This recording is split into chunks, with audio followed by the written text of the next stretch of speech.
On passe donc à la délibération suivante qui concerne donc c'est Catherine Gentil qui concerne donc une convention.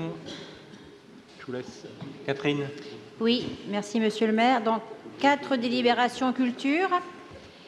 La première délibération concerne une donation proposée par Madame Sylvie Villet, qui est propriétaire d'un service à thé japonais et en porcelaine, dont la description précise figure dans l'exposé que vous pouvez lire si vous le souhaitez. Ce service a été rapporté du Japon à la fin du XIXe siècle par son ancêtre, M. Charles Sanson, qui était officier de marine.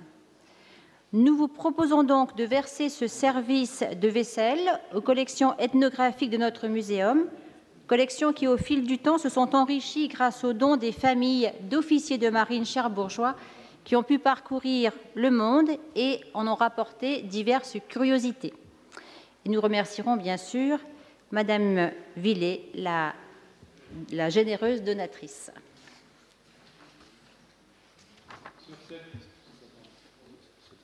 Sur cette délibération, donc qui vote contre, qui s'abstient, donc délibération adoptée à l'unanimité. On passe donc à la délibération suivante, donc à la convention cette fois-ci de partenariat en faveur de l'accès à l'art et à la culture, avec le SPIP. Oui, nous vous proposons d'approuver un programme d'action culturelle destiné aux personnes détenues à la maison d'arrêt de Cherbourg-Octeville. Les actions culturelles proposées sont possibles grâce à un partenariat entre le SPIP, donc le service pénitentiaire d'insertion et de probation, et la ville de Cherbourg-Octeville via la bibliothèque Jacques Prévert et les musées.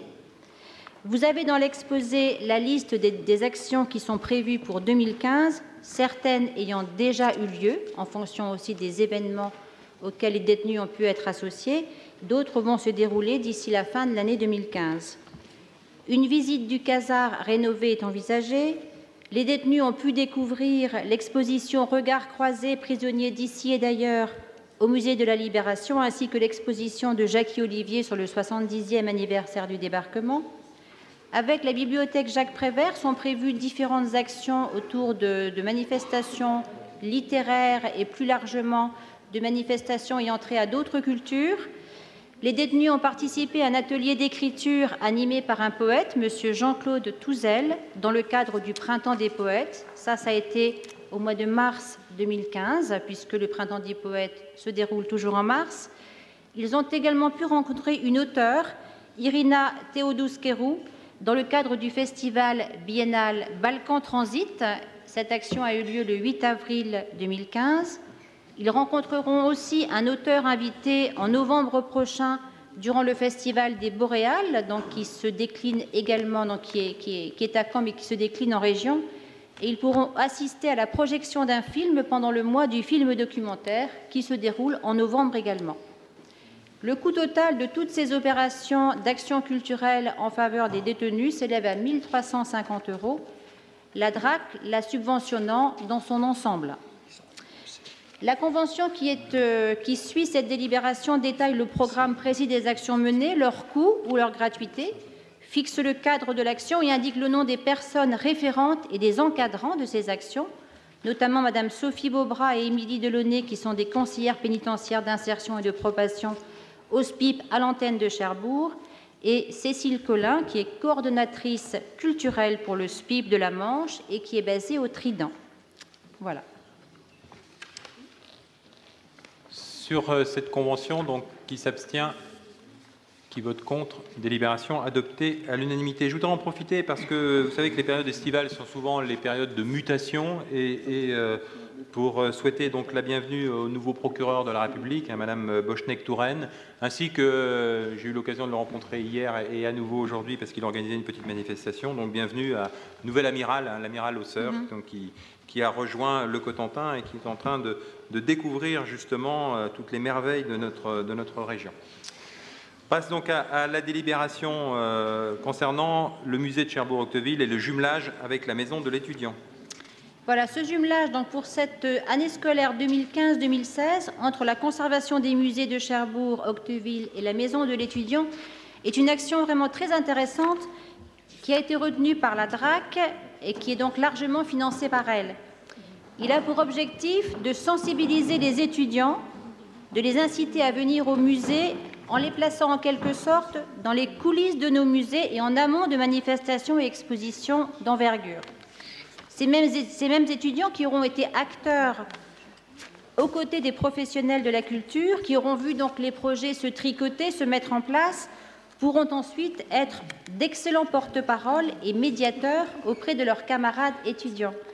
Parce qu'on le sait bien, la parole des pairs, PAIRS, est parfois plus incitative que celle des maîtres. Donc ce jumelage concerne un certain nombre d'étudiants, donc des étudiants qui sont en GIA à l'IUT, donc gestion des entreprises et des administrations, les étudiants de l'ESIX, donc l'école d'ingénieurs, et enfin certains étudiants de l'UFR de langue étrangère appliquée, donc à l'université à Octeville. Et elles seront déclinées sur toute l'année scolaire 2015-2016, avec au premier trimestre, donc à partir de la mi-septembre jusqu'en décembre, les étudiants de GEA travailleront avec l'équipe du musée Thomas-Henry pour préparer l'inauguration du musée rénové, donc cette inauguration qui est prévue le 19 mars 2016. Donc ils pourront se poser ce type de questions. Quel type de soirée inaugurale on pourrait imaginer? Comment accueillir le public? Parce que ces étudiants seront chargés d'accueillir le public, de les guider et seront aussi en charge de la présentation et du commentaire de certaines toiles accrochées. Comment présenter un tableau, comment présenter un dessin. Parallèlement, d'autres étudiants travailleront sur la notion de scénographie. Comment est-ce qu'on accroche un tableau? Pourquoi on le met à tel endroit? Pourquoi est-ce qu'on va le mettre à côté d'un autre? Comment on associe des œuvres?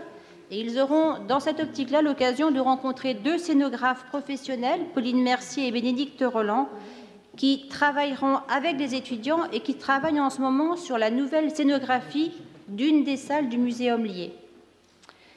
Ensuite, entre janvier et avril 2016, les étudiants de l'ESIX travailleront sur la préparation de l'exposition Félix Buot, que nous inaugurons en avril 2016 dans le cadre du festival Normandie Impressionnisme. Donc, ces étudiants traduiront les supports d'information et des œuvres qui seront présentées, ainsi que les commentaires audio que l'on pourra par exemple télécharger sur des smartphones. Ces étudiants donc participeront également à l'inauguration de l'exposition. Enfin, d'autres devront réfléchir avec la personne chargée de l'accueil des publics au musée sur la manière dont on accueille le public enfant. On proposera aux étudiants de réfléchir sur la conception d'une application numérique destinée aux enfants et de bornes ludiques qui seront installées dans les expositions permanentes destinées également à ce public.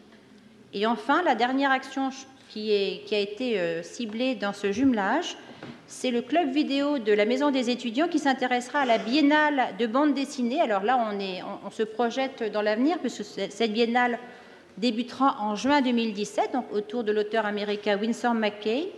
Ces étudiants travailleront sur l'image animée, sur la bande dessinée de manière un peu plus large, autour d'une thématique très précise, qui est le lien entre Cherbourg et les États-Unis, puisque là, la biennale Winsor McCay, justement, interrogera ce lien. Le coût total de l'opération s'élève à 9 000 €. La DRAC, par le biais de ce jumelage, en finance 5 000 €.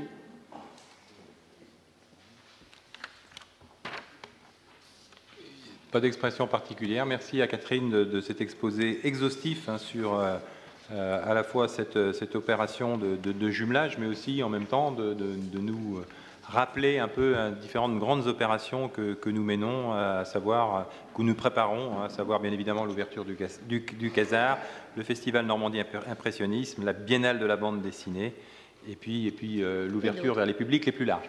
Par rapport à cette délibération, qui vote contre, qui s'abstient?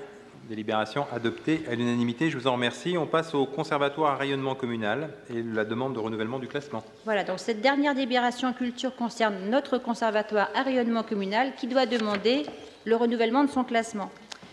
Pour information, et ça c'est hors délibération, mais j'en profite aussi pour saluer la rentrée paisible qui s'est déroulée au CRC, puisque l'année dernière nous avons dû faire face à une année beaucoup plus agitée. Donc, une rentrée paisible sous la nouvelle direction de Thomas Lacour, qui a pris officiellement ses fonctions et qui les assume en combinant le dialogue et l'efficacité. Nous recrutons aussi la semaine prochaine un nouveau professeur de piano qui remplacera en partie Thomas Lacour qui est désormais très pris par ses tâches de directeur et donc qui va lâcher une partie de ses élèves. Et nous recrutons également la semaine prochaine un enseignant chargé des ateliers proposés aux personnes en situation de handicap, un sujet que nous avions déjà évoqué. Donc, la délibération que vous avez sous les yeux présente les critères qui permettent de classer un conservatoire à rayonnement communal ou intercommunal. Elle indique également les documents à fournir et les objectifs à atteindre pour obtenir ce classement. Rédiger un projet pédagogique, s'inscrire dans une démarche globale de territoire et de partenariat avec d'autres établissements d'enseignement artistique et travailler en projet. Pour ce faire, le nouveau directeur, appuyé par la direction de la culture, doit fournir un dossier constitué d'un questionnaire extrêmement précis et extrêmement volumineux, je dirais, constitué également d'un projet d'établissement, et tout cela pour le 12 octobre 2015, c'est-à-dire presque demain. Le CRC ayant connu une année scolaire compliquée avec le départ de l'ancien directeur et la nomination de son nouveau directeur, donc pour cela, nous avons proposé donc d'adresser au préfet de région uniquement le questionnaire et la présente délibération afin de laisser le temps au nouveau directeur de rédiger un nouveau projet d'établissement en concertation également avec les enseignants. Lorsque ce projet sera écrit puis validé, bien sûr, nous le transmettrons au préfet de région. Nous nous sommes bien sûr assurés auparavant que cette démarche, en 2 temps, ne mettait pas en péril, bien sûr, le renouvellement du classement du CRC. Sur cette délibération, donc, qui s'abstient, qui vote contre, délibération adoptée à l'unanimité.